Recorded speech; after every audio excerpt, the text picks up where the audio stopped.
In today's Apex News top stories, as Zikota has made a surprising return to Parliament despite facing serious corruption charges. Ronaldo, host member of Parliament under DA, was suspended. The ongoing protest in Kenya has caused concern among South Africans. I'm Ompane Magwarani, and this is Apex News. Kota is accused of accepting a 1.6 million bribe between April 2015 and February 2016 when he was still the Minister of Sports, Arts and Culture. Kota is facing serious charges including corruption, which stemmed from evidence and the state of capture report. It is reported that the bribe were in exchange of political favors. The former minister was arrested on 5 June 2024 and appeared before the Palm Beach Specialized Commercial Crime Court in Ekurhuleni. Despite these serious charges, he was resumed his parliamentary duties as a move that he has sparkled a firestorm of criticism and debate on the ANC commitment to rooting out corruption. Kota and his co-accused Jeren McKay were arrested by the Hawks based on the recommendation of the Zondo Commission. Meanwhile, Action SA has commanded Kota return to Parliament. Action SA parliamentary caucus leader Otto Trump said they are not surprised about Kota's return to Parliament.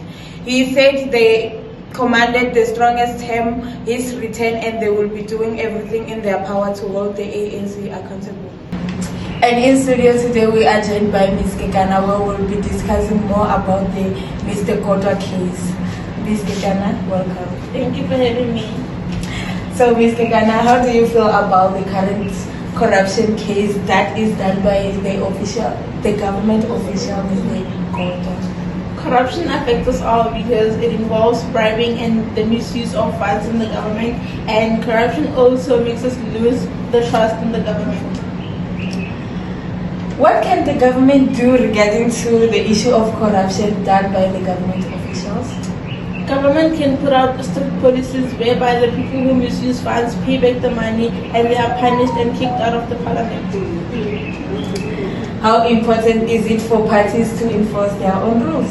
I believe it is highly important for parties to enforce their own rules because this will grant them the opportunity to regulate the members of the party.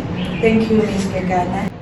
Ronaldo, host member of Parliament under DA, was suspended for allegations of misconduct and promoting harmful attitudes after a trending video of younger him which was archived in 2012.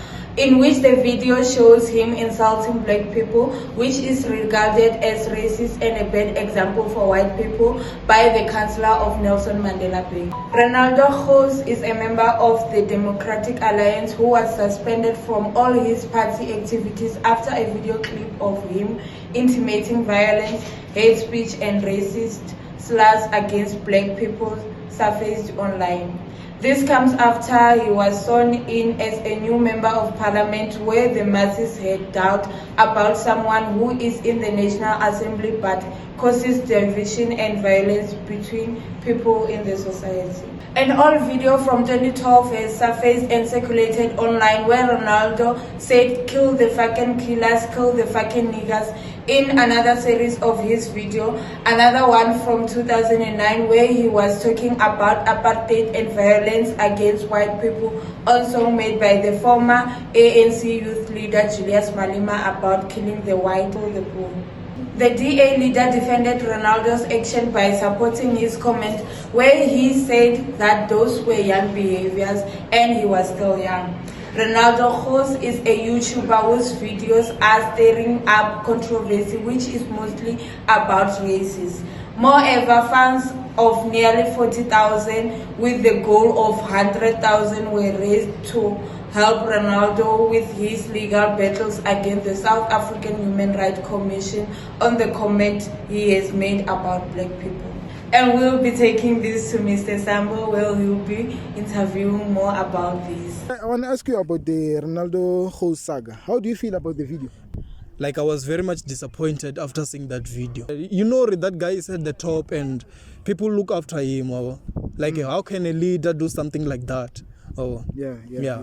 Now that he has been suspended from the DA, do you think he should be suspended or he should have remained from the DA? I think Uri should be suspended. The protest in Kenya, which began as a response to controversial finance bill, have escalated into nationwide demonstration, with many South Africans expressing solidarity with the Kenyan people. The heavy-handed response by the Kenyan police has been criticized by human rights groups, with reports of live bullets being used on protest. The South African government has yet to comment on the situation, but the opposition parties and civil society organizations have condemned the violence and called for restraint. As the situation continues to unfold, South Africa remains vigilant, aware that the region's instability can have far-reaching consequences of their own country's economic and political well-being. South African political parties and activists have taken to social media to express their concern and outrage at the situation, with many calling for Kenyan government to address the underlying issues driving the protest. The economic impact of the unrest is also a concern, with Kenya being a key player in the East African region. I'm your co-host, Rilama Maduleke, reporting live from Apex News. Thank you.